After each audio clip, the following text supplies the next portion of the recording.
얼마 전 한국은행이 낸 보고서 얘기인 것 같은데 우리 청년들의 고용 또 주거비 부담에 대한 얘기였잖아요. 이게 우리가 일본의 실패를 따라가고 있는 점을 엿볼 수 있었다는 얘기일까요? 네, 맞습니다. 이게 청년 문제가요, 단순히 청년의 문제로만 국한되는 것이 아니라 우리 경제 전체의 문제다라고 이제 하는 이야기하고 있습니다.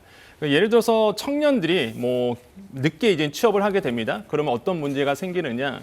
일단은 빚을 안고 시작하신 분들이 좀 많아질 수밖에 없고요. 빚을 안고 시작하다 보니까 자산 쌓는데 오래 걸립니다. 그러니까 자산이 없다 보니 소비가 줄게 되고 자기 개발도 늦게 되겠죠. 결국에는 생산성이 이제 둔화될 수밖에 없고 이게 나중에는 세수 부족의 문제로 갈 수밖에 없다라는 거죠. 이게 바로 하늘에서 얘기하고 있는 일본의 잃어버린 세대랑 너무나 닮아가고 있다. 이렇게 이제는 이야기를 하고 있는 겁니다. 그래서 하늘은 이렇게 이야기하고 있죠. 이게 청년 문제가 청년의 국한돼서가 아니라 우리 사회가 안고 있는 부동산 문제, 그다음에 노동시장 구조 개혁과 맞물려 있다라고 얘기를 합니다. 더 나아가 볼까요?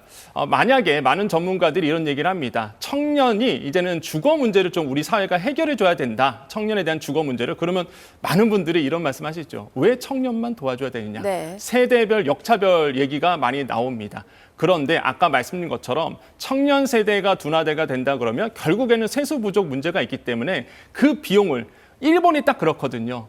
성장이 둔화되고 있고 재정 지출이 늘어나고 있는. 그래서 전 세대가 지금 나눠 갖고 있는데 우리가 똑같이 될 수 있다는 거예요. 그래서 이렇게 청년 세대를 도와주는 것은 미래를 위한 우리가 투자의 인지를 해야 된다. 이렇게 이제는 주장을 하고 있습니다. 네, 보고서를 보면 이 노동시장 얘기, 주거비 얘기들을 주로 했는데 제목을 보면은 노동시장 지연이라고 표현을 했거든요. 네. 이게 단지 고용률의 얘기가 아니라 시작부터 좀 늦어지고 있다. 이렇게 이해를 하면 될까요? 맞습니다. 이게 청년들이요. 미취업 기간이 늘어나면 늘어날수록 사실 사회적인 문제가 커질 수밖에 없는데요. 일단 하늘의 자료를 보면은요.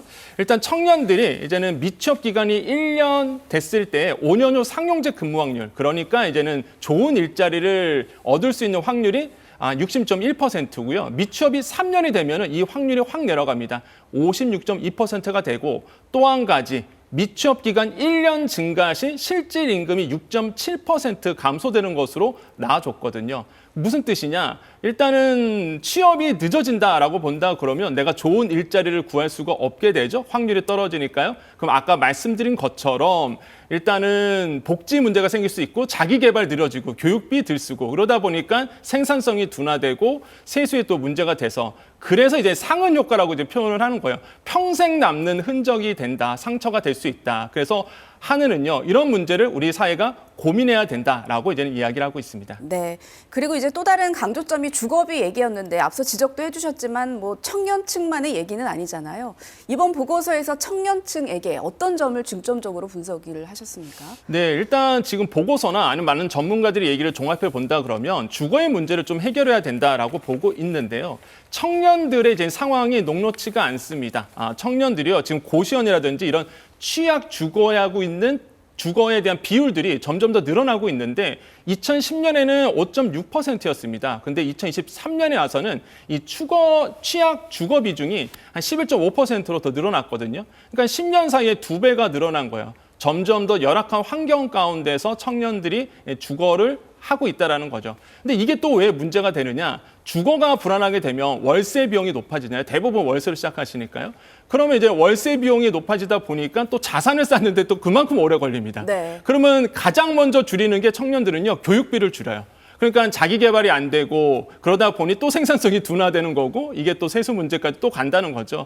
그렇기 때문에 이제는 우리 사회가 안고 있는 문제를 해결하려고 그러면 청년에 대한 이제 투자를 높여야 된다는 것이 이제 핵심이라고 보여집니다. 그래서 많은 분들이 형평성의 문제로 접근하지 마시고요. 청년을 도와주는 거, 주거 문제 도와주는 거, 그다음에 자기 개발할 수 있도록 도와주는 거. 이거는 우리 사회에 대한 미래에 대한 투자다라는 인식으로 가지고 가셔야 된다라고 좀 말씀드리고 싶습니다. 네.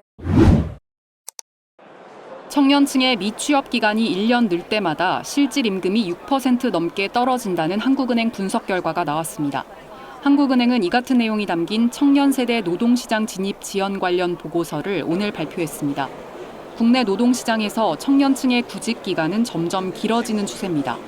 한국은행 보고서를 보면 첫 일자리를 잡기까지 1년 넘게 걸리는 비율은 2004년 청년층의 24.1%였지만 지난해 31.3%까지 늘었습니다.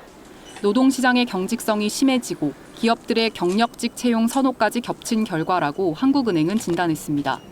더 큰 문제는 구직기간 장기화가 청년층 임금에 큰 타격을 준다는 겁니다. 한국은행 분석 결과 청년층의 미취업 기간이 1년 증가할 때마다 취업 후 받게 되는 실질 임금은 6.7%씩 감소하는 걸로 나타났습니다. 또 미취업 기간이 길어질수록 5년 뒤 상용직에 근무할 확률도 떨어져 고용 안정성에도 부정적 영향을 받는 걸로 분석됐습니다. 한국은행은 또 높은 주거비 부담 역시 생애 전반에 걸쳐 청년층의 자산 축적을 제약하는 요인이라며 청년층 주거 안정을 위한 금융 지원을 강화해야 한다고 제언했습니다. KBS 뉴스 김채린입니다. 한 채용 플랫폼 조사 결과 취업준비생 10명 중 6명이 가고 싶은 기업으로 대기업을 꼽았습니다. 기업을 선택하는 가장 중요한 기준은 연봉이었는데 희망하는 평균 초봉은 4,300만 원이었습니다. 다만 희망 초봉은 지난해 조사 때와 비교해서 400만 원가량 낮아졌습니다. 취업난이 장기화하면서 연봉에 대한 기대치를 낮춘 거라는 분석이 나옵니다. 낮은 임금으로 외면받던 공무원에 도전하는 청년들도 다시 늘고 있습니다. 공무원 시험 관련 학원 등록률과 수험서 판매량이 지난해 하반기부터 오름세로 돌아선 건데요. 정년 보장과 함께 구급 공무원 초임을 월 300만 원에 맞추겠다는 정부 발표 등이 영향을 미친 것으로 풀이됩니다. 취업 준비를 위해 도서관을 찾은 백지원 씨. 지난해 대학을 졸업하고 인턴 생활과 어학 공부까지 해왔지만 마땅한 일자리를 찾기란 쉽지 않습니다. 제주에서는 급여라든가 복지의 밸런스가 맞는 직장을 찾기가 좀 어렵고 미래를 생각하기에는 조금 만족도가 떨어지지 않나라는 생각이 있습니다. 제주를 떠나야 할지 고민도 커지는 청년도 있습니다. 공공기관이나 그 공무원 외에 안정적인 직장을 찾기 어렵다고 생각해서 뭔가 제주도에 대한 삶의 만족도가 떨어져서 이제 제주도를 떠나서 취업을 하게 되는 것 같습니다. 이 같은 경향은 제주도가 발표한 2025 제주 사회 지표에서 그대로 나타납니다. 구직활동 때 애로사항으로 일자리 수 자체의 부족이라는 응답이 36.4%로 가장 많았고 희망 직종과 고용 조건이 맞지 않아서란 응답도 33%로 뒤를 이었습니다. 일자리 충분도에선 충분하지 않다는 응답이 절반 수준에 육박했고 충분하다는 응답은 10% 수준으로 2년 전보다 5%포인트 가까이 줄었습니다. 가구 월평균 소득에선 300만 원에서 400만 원 미만 비율이 17.4%로 가장 높았지만 소득 수준 만족도는 5점 만점에 2.8점에 그쳤습니다. 부채 가구 비율은 2년 전보다 7.7%포인트 올라 절반 수준에 육박했고 원인으론 주택 마련이 65.5%로 가장 높았습니다. 이에 제주도민이 느끼는 삶에 대한 만족도는 6.41점, 제주 지역 생활 만족도는 6.48점으로 모두 전년보다 소폭 하락했습니다. 결국 지역 산업 구조에 맞춘 맞춤형 일자리 창출과 함께 제주 실정에 맞는 주거비 절감 정책 등이 내년 정책 과제로 떠올랐습니다. KBS 뉴스 고민주입니다.